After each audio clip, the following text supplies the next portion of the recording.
Period miss হওয়ার আগেই কিভাবে বুঝবো যে আমি গর্ভবতী? এই প্রশ্নটা অনেকেই করেন, বিশেষ করে যাদের মাসিক অনিয়মিত হয় তারা এটা জানতে চান।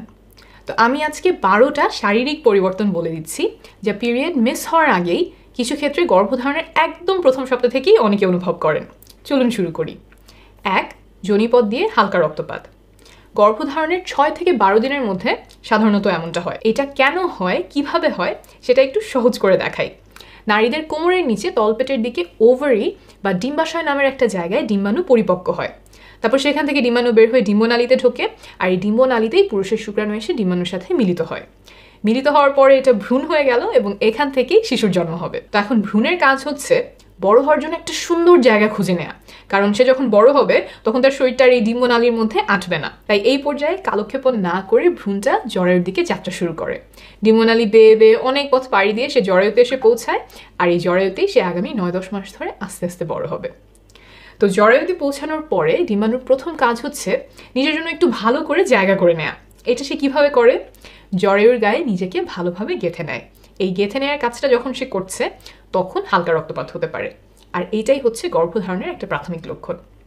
অনেকে এই রক্তপাতকে মাসিকের রক্ত ভেবে ভুল করেন। আমি 3টা পার্থক্য শিখিয়ে দেই যাতে আপনি একদম সহজেই ধরতে পারেন কোনটা মাসিকের রক্ত আর কোনটা গর্ভধারণের রক্ত বা ইমপ্লান্টেশন ব্লিডিং। তো প্রথম পার্থক্যটা হলো রঙে। মাসিক হলে যেমন উজ্জ্বল লাল রং বা গাঢ় লাল রঙের রক্ত যায়, এখানে কিন্তু তেমনটা হয় না। ইমপ্লান্টেশন ব্লিডিং এর চেয়ে হালকা রঙের হয়, সাধারণত হালকা গোলাপি বা বাদামি রঙের রক্ত যায়। এর পরের পার্থক্যটা হলো পরিমাণে। ইমপ্লান্টেশন ব্লিডিং হলে সাধারণত অল্প পরিমাণে রক্ত যায়। টয়লেট শেষে টিস্যু পেপার দিয়ে মোছার সময় এটা অনেকে খেয়াল করেন। এর চেয়ে খানিকটা বেশি পরিমাণেও রক্ত যেতে পারে। তবে পিরিয়ড হলে যেমন প্রথমে অল্প পরিমাণে রক্ত যায়, তারপর আস্তে আস্তে রক্তপাতটা ভারী হতে থাকে, এখানে কিন্তু তেমনটা হয় না। 3 নম্বর পার্থক্য হলো চাকা চাকা রক্ত যাওয়া। অনেকেরই কিন্তু মাসিক হলে চাকা চাকা রক্ত যায়, কিন্তু ইমপ্লান্টেশন ব্লিডিংয়ে সাধারণত চাকা চাকা রক্ত যায় না। তাহলে পার্থক্যগুলো আপনারা জেনে গেলেন। এখানে একটা খুব গুরুত্বপূর্ণ বিষয় হচ্ছে ইমপ্লান্টেশন ব্লিডিং না হলে হতাশার বা টেনশনের কোনো কারণ নেই। প্রতি 100 জন প্রেগনেন্ট নারীর মধ্যে মাত্র 25 জনের ক্ষেত্রে এমন রক্তপাত হয়। বাকি 75 জনেরই কিন্তু এই গর্ভধারণের রক্তপাত বা ইমপ্লান্টেশন ব্লিডিং হয় না। সুতরাং অন্যান্য লক্ষণগুলো আমাদেরকে জানতে হবে এবং সেই লক্ষণগুলোর দিকেও খেয়াল রাখতে হবে। তো আমি এখন 2 নম্বর লক্ষণ বলি। এটা মোটামুটি কমন, স্তন ভারী ভারী মনে হওয়া এবং হালকা ব্যথা করা। এই লক্ষণটাও আপনি মাসিক মিস হওয়ার আগেই খেয়াল করতে পারেন। গর্ভধারণের প্রথম 1 থেকে 2 সপ্তাহের মধ্যেই স্তনে হালকা ব্যথার মতো অনুভব হতে পারে। এই ব্যথা ছাড়াও স্তনে আরও কয়েক ধরনের পরিবর্তন আপনি লক্ষ্য করতে পারেন।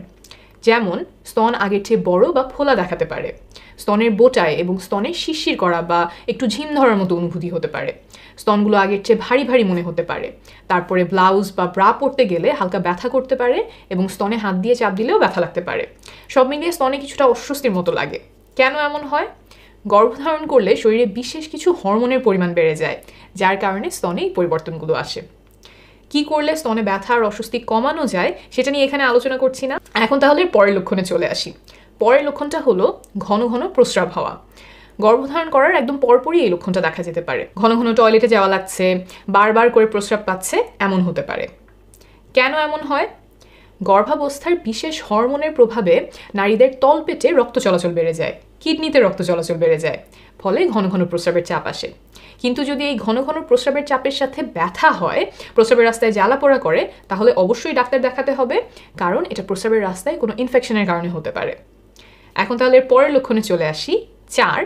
পেটে অস্বস্তি বা পেট ফাঁপা হয়েছে এমন মনে হওয়া। গর্ভাবস্থার একদম শুরুতে যে হরমোনের পরিবর্তনগুলো আসে সেগুলোর কারণে আপনার পেটটা ফোলা ফোলা বা ফাঁপা মনে হতে পারে। অনেকে বলেন যে মনে হয় পেটে একটু গ্যাস জমে আছে। কোমরের দিকে কাপড় চোপড় আগের চেয়ে একটু টাইট লাগতে পারে। জরায়ুটা এখনও খুব ছোট, তেমন বড় হয়নি, কিন্তু পেট ফাঁপা লাগার কারণে অনেকেই এমনটা খেয়াল করেন। 5. Mood swing. গর্ভাবস্থার প্রথম দিকে আপনার মন মেজাজ অন্যরকম হয়ে যেতে পারে। এই ভালো লাগে, আবার এই খারাপ লাগে, কান্না পায়, যেন মুহূর্তের মধ্যেই মনের রং বদলে যাচ্ছে। প্রেগন্যান্সির হরমোনের পরিবর্তনের কারণে অনেকেরই মন মেজাজে এমন পরিবর্তন দেখা যায়। 6. বমি বমি ভাব ও বমি। আগে ধারণা করা হতো বমি ভাব আর বমির এই লক্ষণটা কিছুটা দেরিতে আসে, কিন্তু 2021 সালে প্রকাশিত ইউনিভার্সিটি অফ ওয়ারউইকের করা একটা গবেষণায় দেখা যায় যে এই লক্ষণটা গর্ভধারণের একদম শুরুর দিকেই দেখা দিতে পারে। ডিম্বাণু ফুটে বের হওয়ার 8 দিনের মাথাতেই কারো কারো এই লক্ষণটা দেখা দেয়। যাদের ওজন বেশি তাদের ক্ষেত্রে লক্ষণটা আগে আগে দেখা দেয়, আবার যাদের বয়স বেশি তাদের ক্ষেত্রে একটু দেরিতে প্রকাশ পায়। যেমন 21 বছরের কারোর জন্য 14তম দিনে এই বমি ভাব বমি দেখা দিতে পারে, কিন্তু যার বয়স 33 সে যখন প্রেগনেন্ট হয় তখন সেটা আরেকটু দেরিতে, যেমন 18তম দিনে এই বমি ভাব বমি হওয়ার লক্ষণটা প্রকাশ পেতে পারে। 7. স্বাভাবিকের চেয়ে বেশি ক্লান্তি। এইটা মাসিক মিস হওয়ার আগেই গর্ভধারণের একদম 1 সপ্তাহের মধ্যেই আপনি খেয়াল করতে পারেন। যে কাজগুলো করতে হয়তো আপনার আগে একেবারেই গায়ে লাগতো না, সেগুলো করতে গেলে এখন বেশ পরিশ্রম মনে হতে পারে। ঠিক কী কারণে এমন হয় সেটা এখনও বিজ্ঞান খুঁজে পায়নি, তবে প্রোজেস্টেরন নামের একটা হরমোনের কারণে এমনটা হতে পারে বলে ধারণা করা হয়। প্রথম 3 মাস পার হয়ে গেলে ক্লান্তি কিছুটা কমে আসে।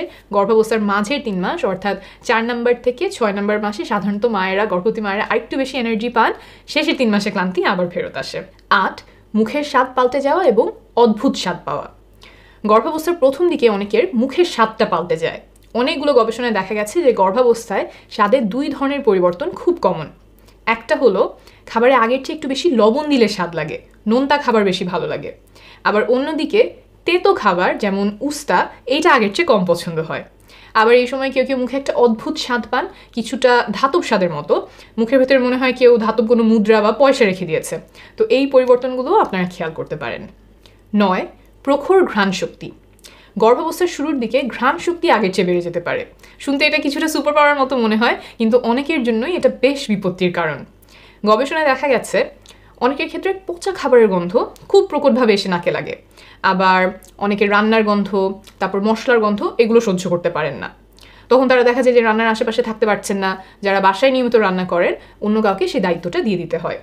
এমনকি পারফিউমের ঘ্রাণ বা ফুলের ঘ্রাণ, যেটা আমাদের সবসময় সাধারণত ভালো লাগে, সেগুলোও আগের চেয়ে বেশি তীব্র মনে হতে পারে। 10. খাবারে অরুচি। যেই খাবার আপনার খুব ভালো লাগতো বা আপনি নিয়মিত খেতেন, সেই খাবার এখন একেবারেই খেতে পারেন না এমন হতে পারে। কারো কারো মাংসে অরুচি হয়, কেউ মাছ খেতে পারেন না, কিন্তু আগে হয়তো এসব খেতে কোনোই সমস্যা হতো না। আবার এর উল্টোটাও হতে পারে গর্ভাবস্থার শুরুর দিকে, আর এটাই হলো এর পরের লক্ষণ, কোনো খাবার খাওয়ার তীব্র ইচ্ছা।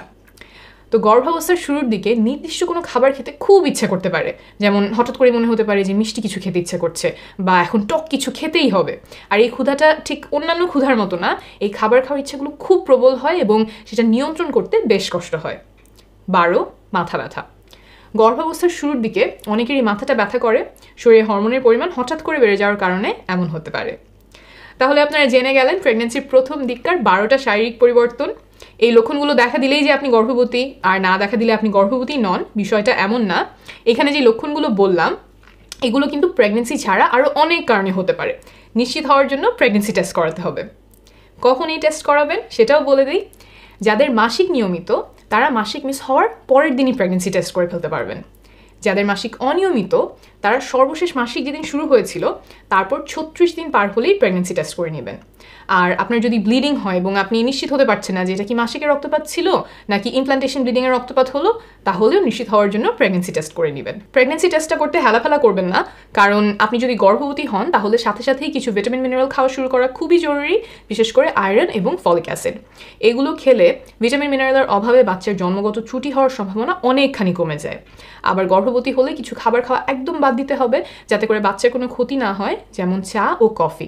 তো টেস্ট করিয়ে আপনি কনফার্ম না হলে এইসব পদক্ষেপগুলো দ্রুত আপনি নিতে পারবেন না, নিতে দেরি হয়ে যাবে।